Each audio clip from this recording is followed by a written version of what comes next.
Guys, Lord Naren White here, the Holy Ghost, the one true God, back with you with the next video in my Mass Effect Legendary Edition playthrough. Today, continuing with Mass Effect 1. Without further ado, let's have some fun. Let's see if the requisition officer has something. Looking for supplies? Let's see what you've got. You bet, Commander.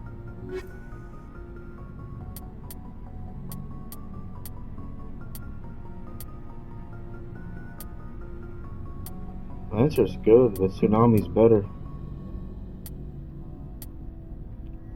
This heavy armor is quite good.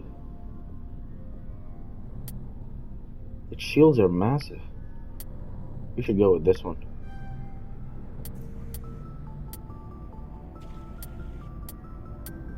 Good job. Alright. Let's talk with Rex. So, we've got Naren on the run. It won't be long now. Saren's good, but I'm better. Good. He's rotten. To the core. I could tell as soon as I met him. Why didn't you tell me this sooner? I would've if I thought it was important. I think I'd like to hear about it just the same. This was a while ago. A bunch of mercs were bragging about a job out near the edges of the Terminus systems. They said it paid well and the boss was never around to ride them. They said he was looking for more men, too. So I checked it out. I didn't know Naren was openly recruiting mercs. It wasn't that open, and he only showed his face once. We'd been raiding ships in the area for months when we took out this massive cargo freighter. Our biggest haul yet. I was on board checking bodies for valuables, looking for some extra credits. That's when I saw him. What did Naren want with the ship? I don't know what he wanted. He was just moving through the ship, watching. A couple of the mercs called him by name, but he never spoke to them. Never spoke to anyone. I had a really bad feeling about him, so I got the hell out. Didn't even wait to get paid. What kind of cargo was the freighter carrying? What was Naren after? I don't know. All I saw on that ship was food and medical supplies. There were some basic weapons, but nothing big. If there was anything of value on that ship, I didn't see it. That's why I didn't mention it sooner. Whose ship was it? There was a Volus trading vessel. Big one. Lots of guards. But they were no match for us. That's the only time you saw him? Yeah. Didn't even know who he was. Still wouldn't if I hadn't joined up with you. But my instincts were right. Every other merc on that mission turned up dead within a week. Every damn one.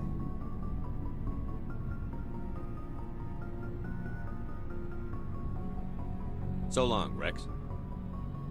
Shepard. Oh, before I go, you said you're serving with Commander Shepard now? We saw him on the news here. He's cute. Later, sis. Tell me you didn't hear that. Afraid I did. Oh, shoot me now. One of my sisters. That's Sarah, the youngest. Surprised to see you here, sir. Thought you'd be chatting up, what's her name? T'Soni? Liara, why would you think that? Scuttlebutt says you got a bit of a thing for her. I could understand why. The crew's off limits with the regs against fraternization. And at least she looks like a woman. You think I'm interested in Liara because she's the only one I'm allowed to date? So you are interested in her. Of course, it could be politics. Alien diplomat's daughter, us under orders to make nice with the bug-eyed monsters. What's up? You didn't come by to eavesdrop on Family Mail. Your family seems to be important to you.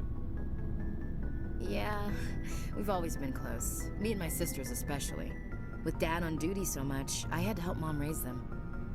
Did your father serve with the fleet? Yeah, took any crap posting he could get that offered space time. You know what? He worked his ass off trying to get recognized, but he never made it above serviceman 3rd class. He was real proud when I met Chief. First thing he did was salute. What about your mother? You haven't mentioned her. You must know what military wives are like. Strong because they have to be, able to raise kids while dad's away on a 6-month cruise. She has a degree in planetary geology. She and Dad both wanted to see new worlds. She gave up her career to raise us, though. You have more than one sister? Sounds like a big family. Yeah, I'm the oldest, then Abby, then Lynn. Sarah's the youngest. She's still in high school. With 4 girls, Dad used to say he felt more outnumbered at home than on maneuvers.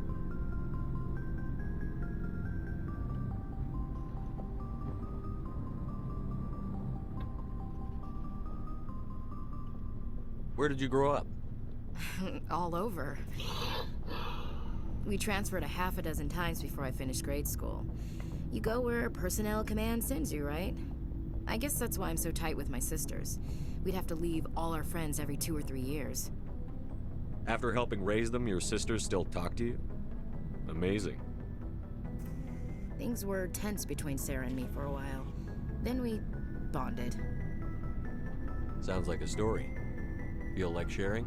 Sarah got herself a boyfriend who wanted to go faster than she did, Mike.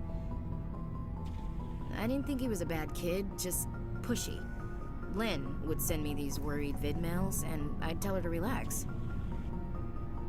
Where were you when this was going on? I was on active duty. Sarah's graduating high school this year. This was only a couple of years back. They were on Amaterasu. At the time, I was assigned to Chernobog. Same cluster, but a dozen Hellwire away. Close enough to talk regularly, too far to make it back in an emergency.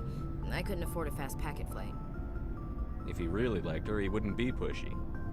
Yeah, of course, if he didn't ask at all, I'd wonder if he thought Sarah was ugly. Damned if you do, damned if you don't. Mike thought they'd go for a romantic walk in the woods, because he figured it was past time they did the deed. She levered Mike face first into a tree and left. Didn't have a scratch on her. Good thing Mom and Dad had us all learn some kind of self-defense. I took emergency leave and walked Sarah to school for a few days.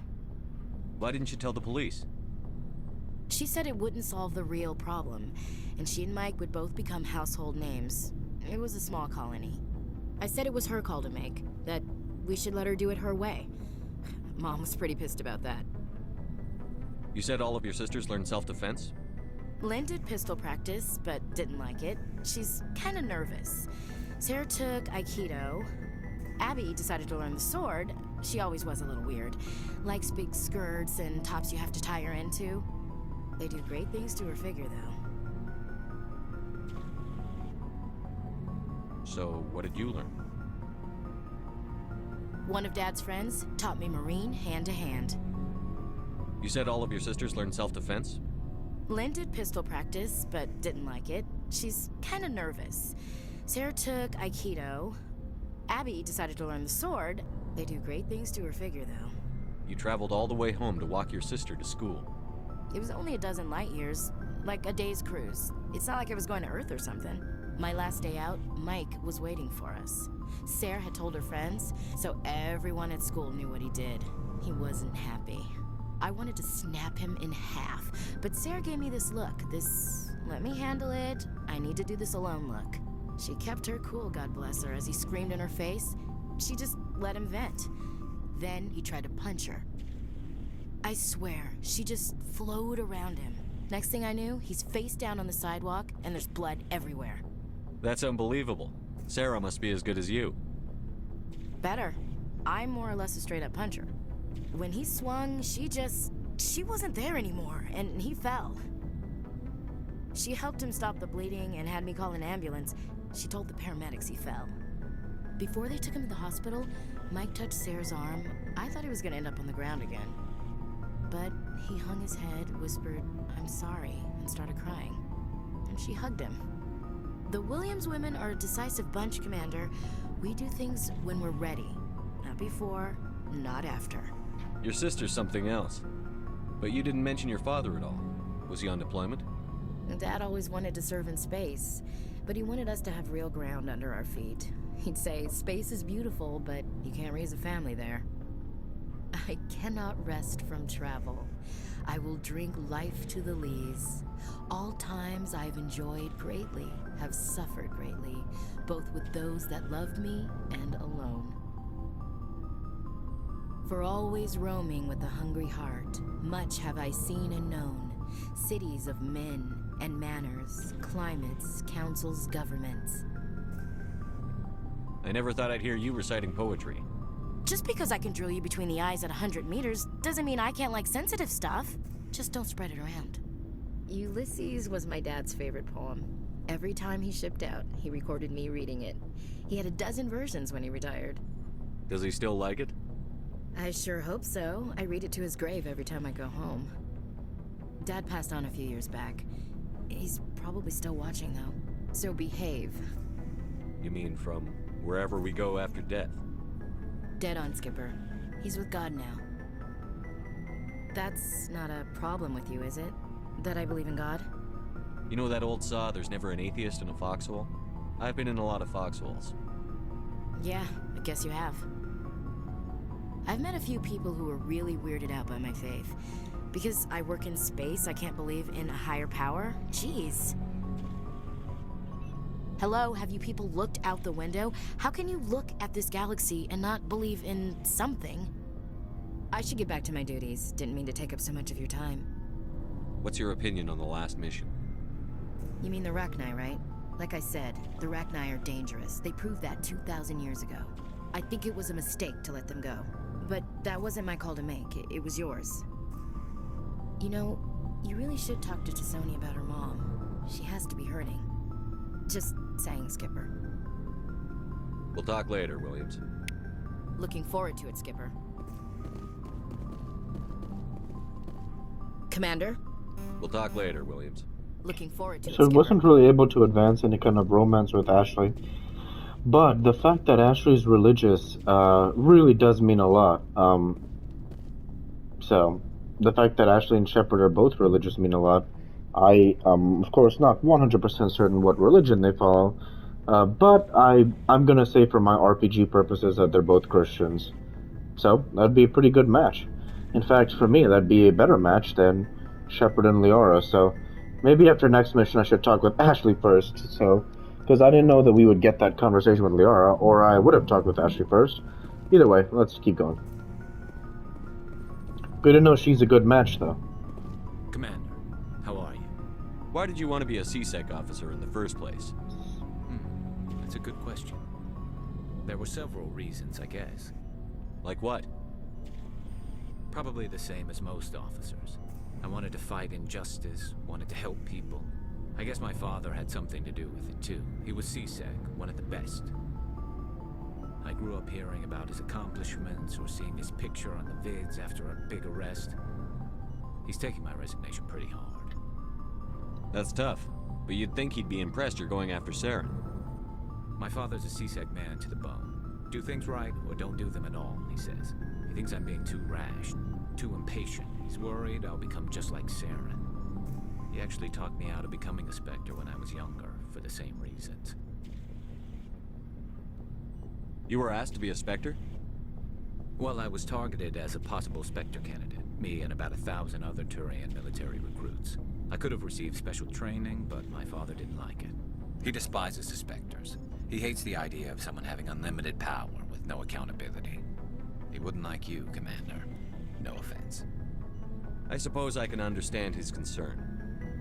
You can, but Naren's not going to play by our rules, CSEC's rules. If you want to nail Naren, you need to send someone who isn't restricted by policies and procedures. Just because you can break the rules doesn't mean you should. I don't need to stoop to Naren's level to stop him. And neither do you, Garrus. I see what you mean, but I'll think about it. Thanks, Commander. Thanks, Garrus.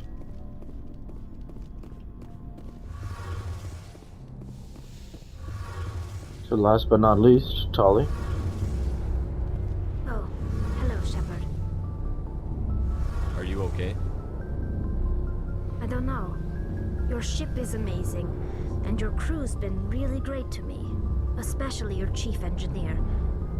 but I just sort of feel out of place. The Normandy runs so smooth, it feels like we're not even moving. And the engines are so quiet. How do you sleep at night? I find it rather peaceful. Don't worry, you'll get used to it. But it's more than just the silence. This ship feels so empty. It's like half the crew is missing. Back home, I couldn't wait to go on my pilgrimage. I couldn't wait to get away from the crowds. Now that I'm out here, I kind of miss them. Sometimes we don't appreciate what we have until it's gone. That's true. I'm starting to wonder if that's what the pilgrimage is really about. It's given me a whole new perspective on my people and our culture.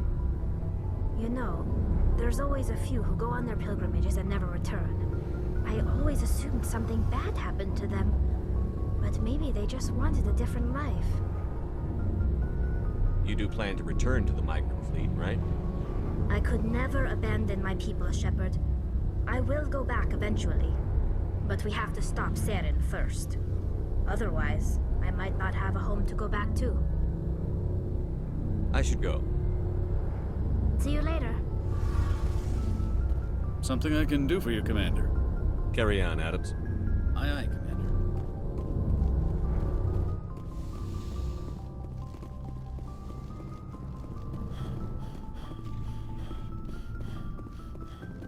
Elevator? I think we did somehow go up a floor or something. Not sure. So what's going on here? Why are we stuck here?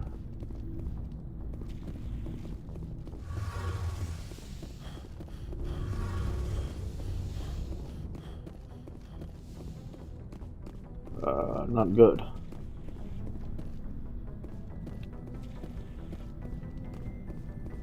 Are we stuck here? Did it just glitch out or something?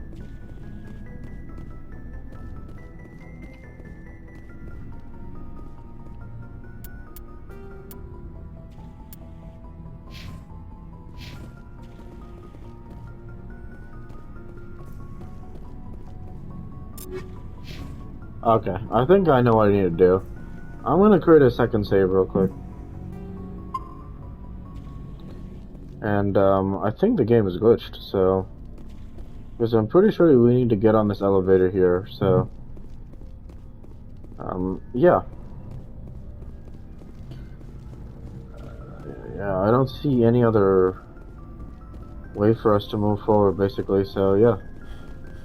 With that, I want to go ahead and end the video there for this week. So I want to say thank you for watching, and I hope you enjoyed. Please like, comment, and subscribe, as it greatly helps the channel. Light to be with you all. Take care, and thanks again.